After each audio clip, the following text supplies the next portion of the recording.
Alors, nous sommes à présent sur le plateau télé Festi-Ramdam spécial engagement. Quand on dit engagement, c'est pas très engageant. Et pourtant, vous allez voir, je pense qu'il y a de quoi donner envie à d'autres. On a avec nous tout un tas de témoignages d'engagement complètement différents. On va commencer par Teco, qui est le porte-parole de la commission jeunesse de la ville d'Angoulême ce soir, qui va prendre le micro. Et donc la commission jeunesse de la ville d'Angoulême, c'est vrai que le titre il fait un petit peu institutionnel.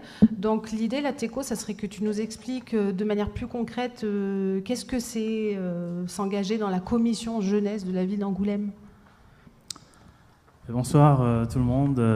La commission jeunesse, en fait, c'est vrai que le nom est un peu institutionnel, mais n'ayez pas peur, hein. Tout le monde peut y adhérer. Donc c'est à partir de 18-25. Et donc la commission a pour mission d'être porte-parole de la jeunesse auprès des élus. Donc c'est une façon tout simplement de participer aux décisions tout simplement de la ville, hein, donc d'Angoulême, et de surtout intégrer d'une façon ou d'une autre la politique participative, tout simplement. Donc la commission ouvre ses portes à toutes les personnes qui souhaitent participer au projet, aux décisions de la ville. Par le biais justement de cette commission, on peut investir, donc proposer ses idées, faire valoir ses idées, écouter les jeunes et ensuite travailler sur des projets de façon à faire bénéficier toute la population jeune d'Angoulême. Alors, de manière très concrète, donc c'est pour des jeunes qui habitent Angoulême? Pas forcément, parce que quand on dit Angoulême, c'est pas forcément le 16 000, parce qu'il y en a qui habitent Soyaux, par exemple, ou qui habitent ma campagne, ou qui habitent Basso. On a différentes personnes de la commission qui viennent d'un peu partout. Donc c'est vrai que le terme Angoulême est employé, mais on peut participer tout simplement, même si on habite dans l'agglomération. À partir du moment où on a une activité voilà, à Angoulême, qu'on soit lycéen, salarié... Tout à fait, donc voilà. Ou voilà. Même sans emploi, hein, on n'est pas exclu. D'accord. L'important, c'est d'avoir une activité ou d'habiter Angoulême, tout simplement. Et je crois que c'est 16-25. Hein. Je crois qu'on accepte aussi les mineurs. 16-25, j'ai dit 18. Vous avez un site internet? Voilà, d'ailleurs, que vous pourriez voir. Donc, c'est le site de la commission où on a les informations, les comptes rendus de nos réunions. Donc, la candidature également. Il y a la charte qui est également en ligne, les partenaires, les différents partenaires et les contacts. Voilà. Donc, de manière très concrète, vous avez aussi d'ailleurs un profil Facebook sur lequel des jeunes peuvent interagir, donner leur avis, etc. Vous avez mené des actions.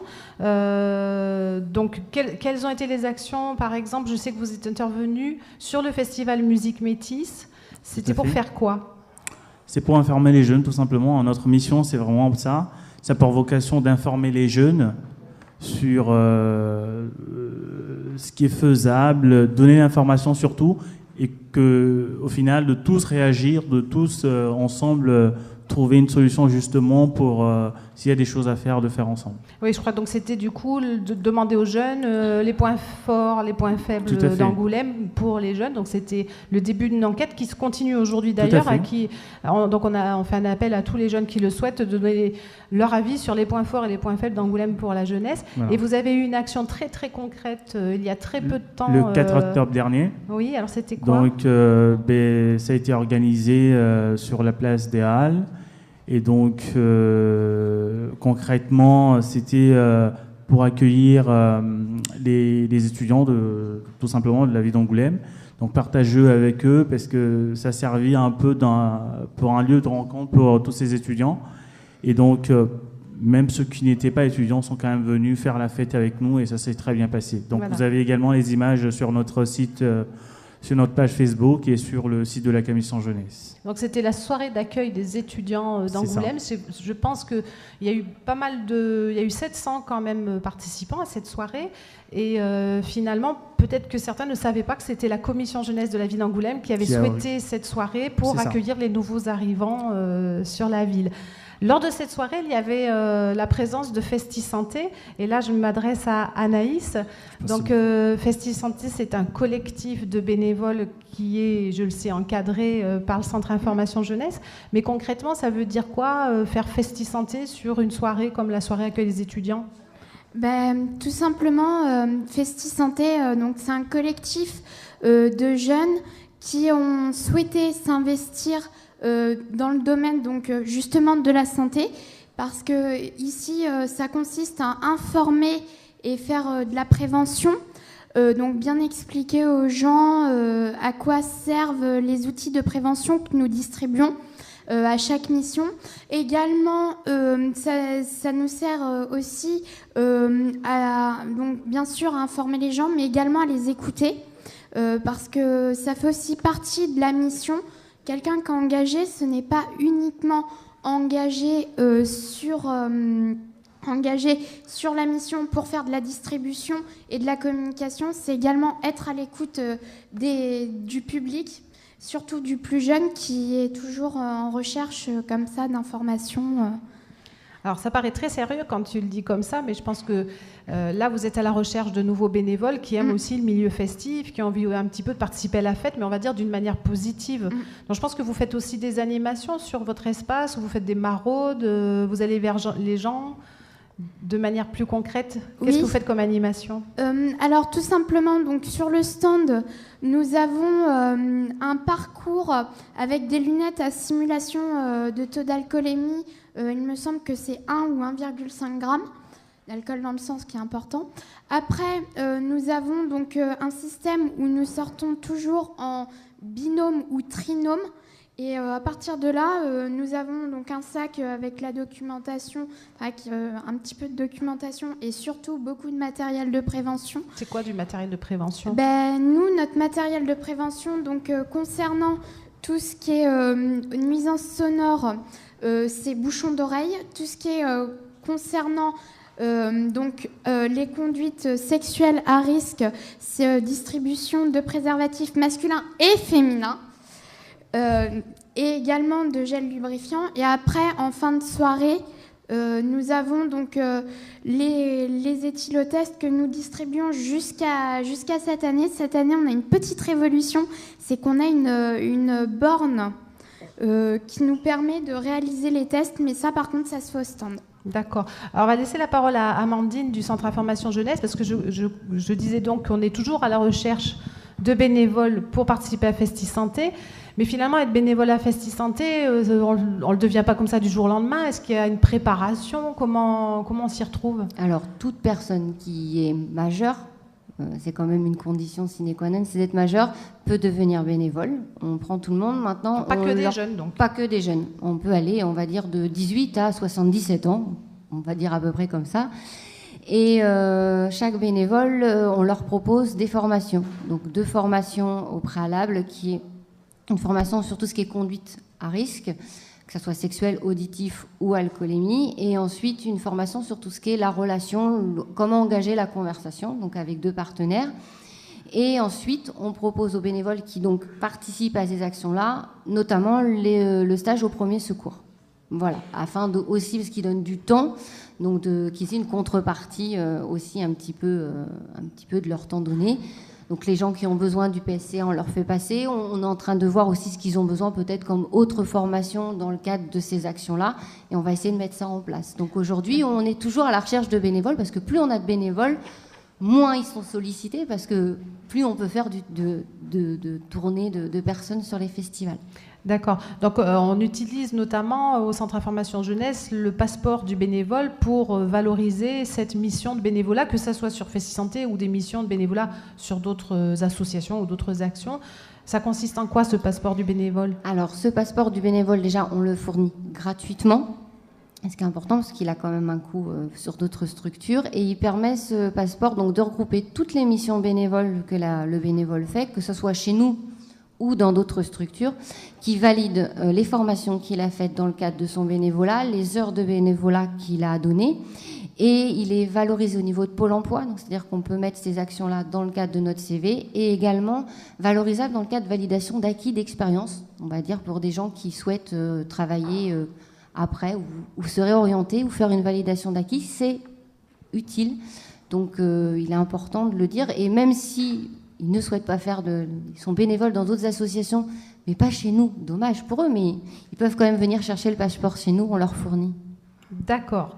Donc on parle d'associations. Il y a quelque chose qu'on ne connaît pas très bien, c'est les juniors associations. Il se trouve qu'avec moi, j'ai Johan et Camille qui font partie de la Teenergy Junior Association.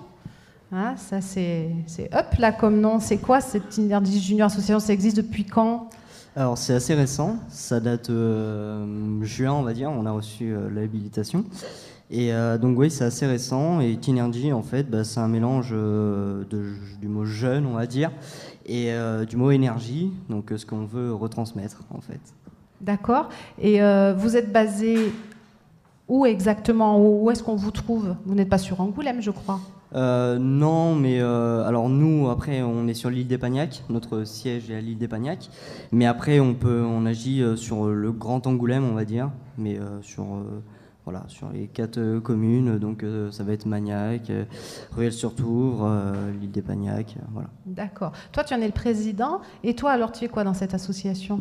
Bonsoir, donc je suis secrétaire de la Junior Association Teenergy.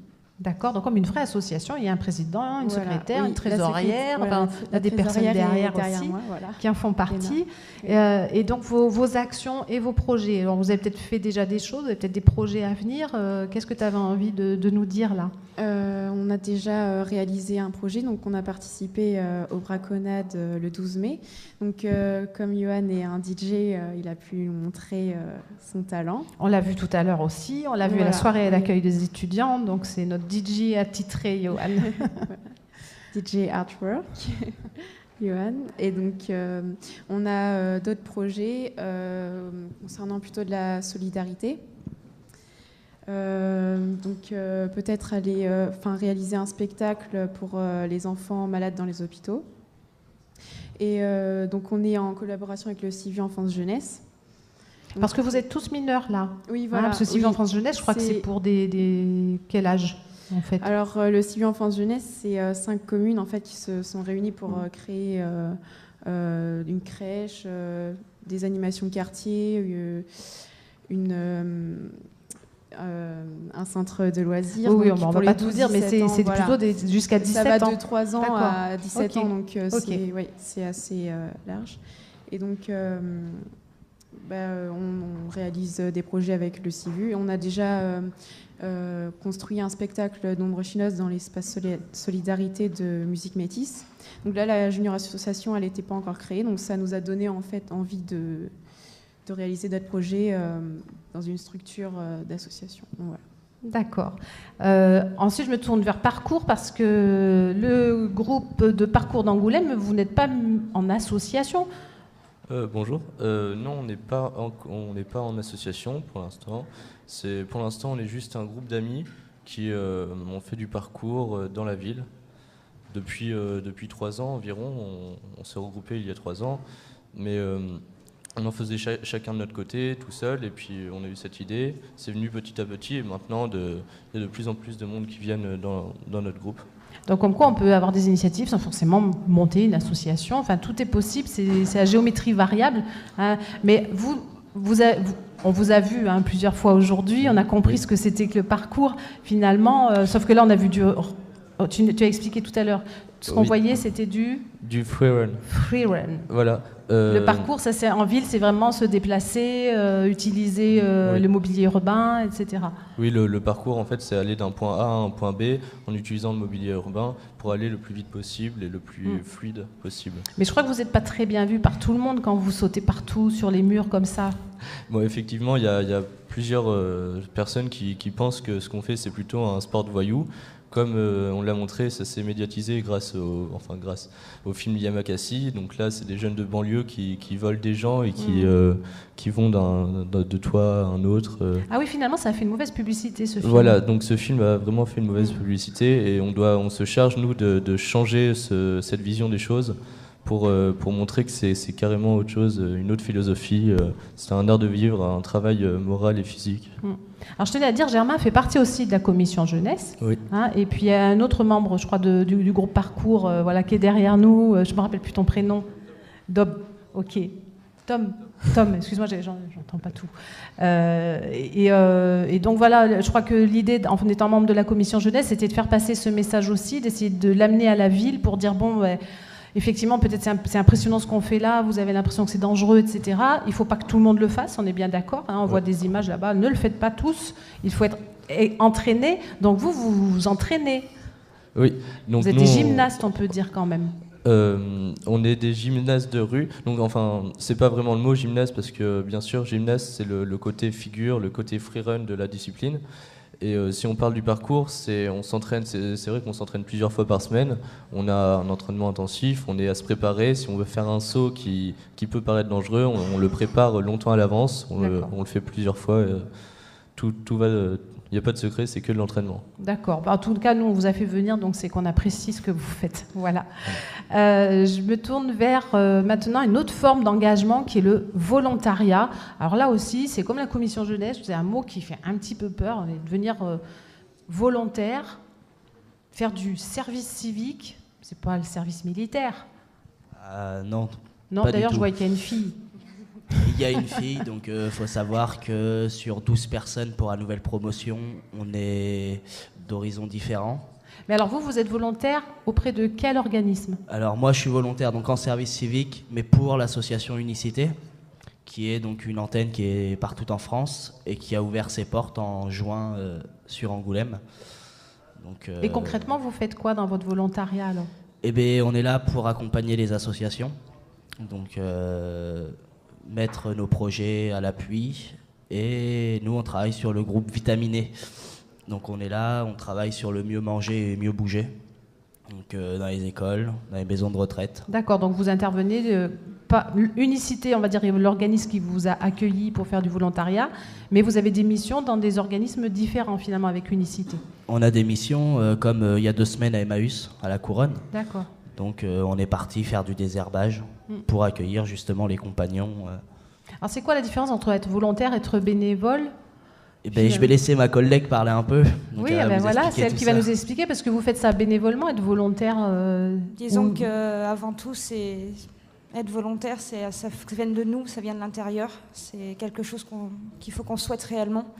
Parce que pour rentrer chez Unicité, c'est ça, il faut être motivé. Et surtout, quand on rentre en service civique, c'est des rencontres, beaucoup de rencontres. Mais c'est une mission plus longue, c'est ça que je voulais dire. Je veux dire, on peut être bénévole, y aller de temps en temps. Vous êtes quand même pratiquement tous les jours, comme quelqu'un qui a un emploi finalement, sur plusieurs mois. On est sur 9 mois et c'est 35 heures. D'accord. Du lundi au vendredi. Et vous avez une indemnité? Oui, une petite indemnité de 465 €, je crois, si je me souviens bien. D'accord. Plus les repas qui sont... Et des formations aussi. On a une formation pour justement l'après-service civique, un accompagnement au projet d'avenir. Et on a des formations tout au long pour travailler. Là, on va avoir une formation sur le handicap, pour travailler avec des gens handicapés. Et après... On est en train de voir en projection le clip d'Unicité, puisque Unicité, en fait, c'est un organisme national qui a plusieurs antennes partout en France. Mais on peut être volontaire dans d'autres associations qu'Unicité. Et là, je voulais poser la question à Cécile Lemasson de la DDCSPP, parce que là, ça donne envie de faire du volontariat. C'est vrai que ça peut être dans une période intermédiaire, après les études, avant un emploi, etc. Mais bon, on parle beaucoup d'Unicité là. Est-ce qu'il y a d'autres possibilités pour être volontaire ? Oui, Unicité a une longue expérience d'accueil d'étudiants pour des missions de soutien ou de bénévolat, de bénévolat au départ. Mais c'est vrai qu'on peut aussi avoir cette démarche-là d'une manière peut-être un petit peu plus individuelle au départ, hein, parce qu'évidemment, ce sont des missions d'intérêt général. Donc, il se peut très bien aussi que ce soit des jeunes qui ont un projet et qui se disent que le service civique peut être un moyen, un support pour le réaliser. Donc là, on peut accompagner pour trouver une structure d'accueil pour réaliser ce projet. Puis par ailleurs, on peut aussi être à la recherche d'une mission.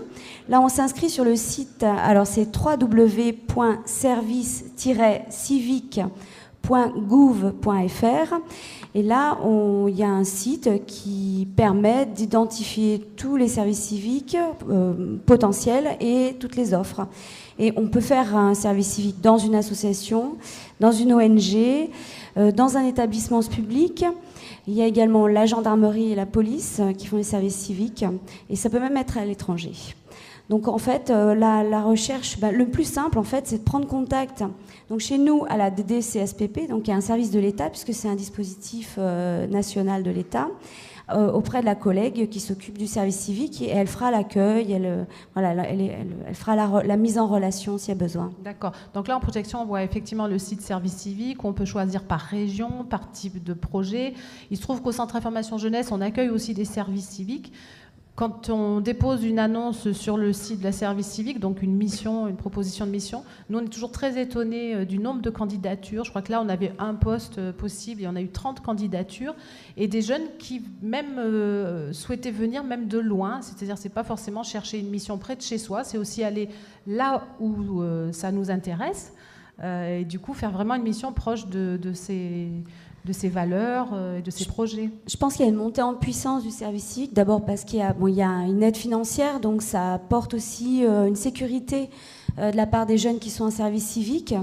En plus, il y a une suspension les droits pour ceux qui sont demandeurs d'emploi sont stoppés et reversés à la reprise de l'inactivité, à la rigueur, on peut dire ça comme ça. Donc il y a un côté sécurisant avec cette indemnité, et finalement c'est vraiment incitatif, c'est vraiment un encouragement à se dire que c'est le bon moment peut-être pour tenter une autre forme d'expérience, pour aller découvrir la vie active, découvrir le travail en groupe à travers une mission sur laquelle on ne met pas la pression. C'est-à-dire que le but du service civique, c'est pas de remplacer un emploi existant, c'est vraiment de confier une mission particulière, un encadrement, un tutorat, une formation. D'ailleurs, il y a une formation gratuite au premier secours qui est prise en charge. Donc, c'est vraiment un encouragement à faire des premiers pas comme ça. Et donc, du coup, ça permet aussi de rajouter sur le CV une expérience, et puis d'avoir développé des compétences, parce qu'on confie des responsabilités dans la limite de ce qui peut être pris comme responsabilité par le jeune en service civique. D'accord, c'est important parce qu'il faut casser le cou un peu à l'image qui peut être le service civique, c'est pour prendre des jeunes, pour passer un coup de balai, pour faire des photocopies, comme on en parlait comme cela des stagiaires par exemple, etc. Vous, est-ce que vous êtes d'accord avec ça, que vous avez l'impression que c'est pas du temps perdu, que vous faites vraiment des choses intéressantes qui vont vous servir pour plus tard ? Oui, certes, c'est 9 mois, mais c'est 9 mois qui s'enrichissent énormément. Et non, on n'est pas là pour faire ce que les autres ne veulent pas faire. On est vraiment là en soutien pour accompagner les gens. Et non, vulgairement parlé, on ne fait pas la merde. Non, loin de là.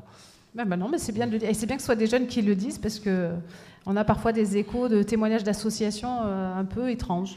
Une petite précision, parce que là, sur l'expérience d'unicité, donc pour vous, c'est 9 mois.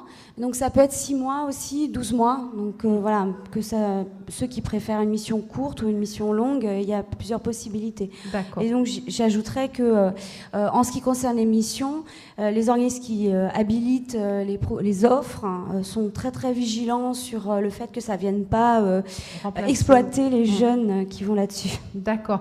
Donc là, on va bientôt avoir terminé. Donc simplement pour dire, on a vu qu'effectivement, il y avait des formes d'engagement complètement différentes. On peut être membre de la commission jeunesse, c'est une forme de bénévolat, mais d'engagement auprès d'une ville pour donner son avis sur les projets de la ville.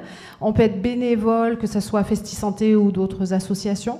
On peut créer des juniors associations même quand on n'est pas majeur, ce qui permet déjà d'expérimenter grandeur nature, ce que c'est qu'une association et une forme d'engagement. Être président, c'est quand même pas rien. Hein, on peut donc avoir un groupe d'amis et faire des propositions de projets, faire des activités, et puis essayer de défendre aussi, on va dire, vos valeurs à vous, hein, même si tout le monde ne les partage pas, mais je pense que c'est un combat qui est juste.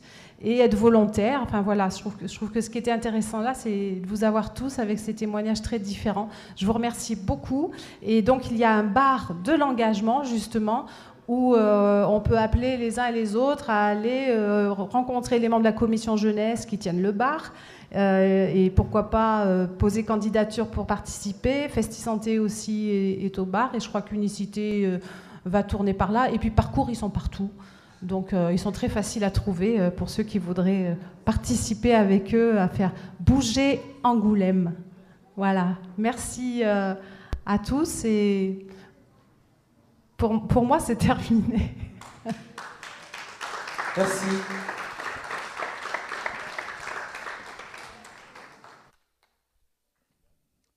Merci, c'était super intéressant. Bon, bah dommage, tous les jeunes du parcours sont partis.